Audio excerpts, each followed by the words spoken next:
एक इंसान जो क्लर्क की नौकरी करने के लिए गल्फ गया, जिसने वहां जाकर मसाले बेचे। लेकिन हैरान कर देने वाली बात तो ये है कि आखिर उसने कैसे अरबों का साम्राज्य खड़ा कर दिया।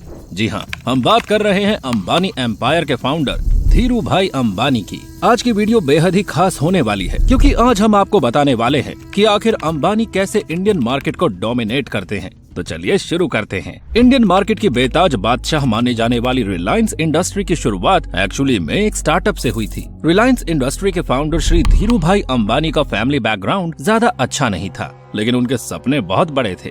आजादी के बाद में क्लर्क की जॉब करने के लिए ये यमन गए और वहाँ पर इन्होंने 8 साल तक मसालों के बिजनेस में काम किया। उसके बाद जब ये इंडिया आए तो ये अकेले नहीं थे, बल्कि साथ में लेकर आए अपना एक विजन, एक ऐसा बिजनेस आइडिया जो उनकी ही नहीं बल्कि पूरे भारत की तस्वीर को बदलकर रख देने वाला था। यहाँ आकर इन्होंने अपना trading business Reliance commercial corporation के नाम से शुरू किया। इससे अंबानी मसालों का एक्सपोर्ट इंपोर्ट करते थे। इस बिजनेस में सक्सेस मिलने के बाद इन्होंने 1966 में रिलायंस टेक्सटाइल की शुरुआत की। लेकिन जब धीरू भाई टेक्सटाइल बिजनेस में आए, उस टाइम पर इंडियन गवर्नमेंट ने टेक्सटाइल इंडस्ट्री पर काफी सारी पाबंदी लगाई हुई थी, लेकिन इन्होंने समझदारी दिखाते हुए सिंथेटिक का इस्तेमाल किया, जबकि सरकार की सारी पाबंदियां कॉटन पर थी। इसीलिए जब भारत की टेक्सटाइल इंडस्ट्री डूब रही थी, उस समय पर भी अंबानी की टेक्सटाइल कंपनी टॉप पर चल रही थी। ऐसी और भी बहुत सारी स्ट्रैटेजीज यूज करके रिलायंस कंपनी 1970 में भारत की टॉप कंपनी में शामिल हो गई। अब धीरू भाई अंबानी ने पेट्रोकेमिकल बिजनेस भी शुरू किया, लेकिन 1986 में धीरू भाई अंबानी हार्ट स्ट्रोक की वजह से अपने बिजनेस का पहले की तरह ख्याल नहीं रख पाए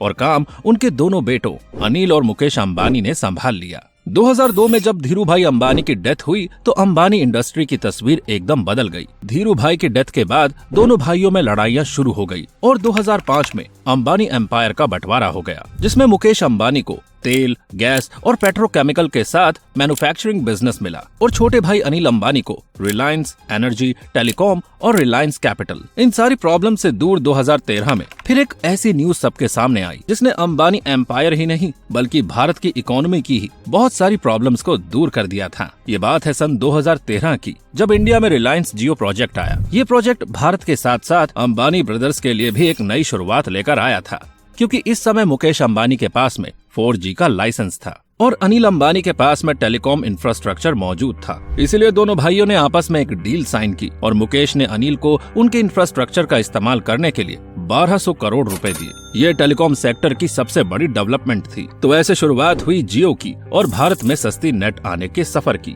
जियो को पूरे देश के लिए सितंबर 2015 में स्टार्ट किया गया। स्टार्टिंग में जियो ने सभी चीजें जैसे high speed data, voice call, messages सब कुछ फ्री दिया। मुकेश अंबानी की इसी बिजनेस ट्रिक की वजह से कस्टमर्स जियो की तरफ अट्रैक्ट होने लगे और जियो ने केवल 2.5 साल में 30 करोड़ से भी ज्यादा एक्टिव सब्सक्राइबर गेन कर लिए। जबकि हम आपको बता दें कि इतने सब्सक्राइबर गेन करने में एयरटेल को 19 साल से भी ज्यादा का समय लगा था।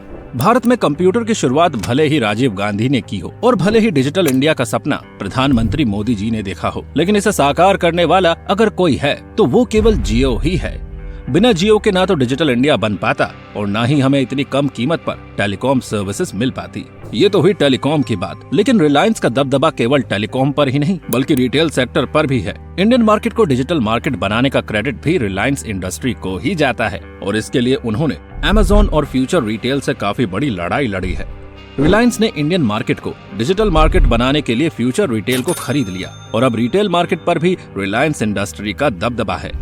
लेकिन टेलीकॉम और रिटेल मार्केट से भी ज्यादा फायदा रिलायंस इंडस्ट्री को अभी भी रिफाइंड ऑयल से ही होता है। वॉर के समय रूस को ऑयल इंपोर्टर और यूरोप को ऑयल की जरूरत थी, तो यहीं पर भारत ने अपनी भूमिका निभाई। भारत ने सस्ते दाम पर रूस से ऑयल खरीदा और उसे रिफाइन करके यूरोप को बेच दिया और इसमें सबसे ज्यादा फायदा अगर किसी को हुआ तो वो रिलायंस इंडस्ट्री थी।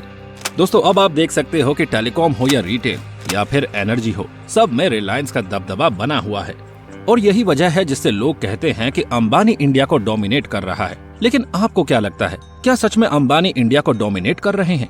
और अगर हाँ, तो क्या ये डोमिनेशन इंडिया के लिए सही है या गलत? तो चलिए हम आपको समझाते हैं।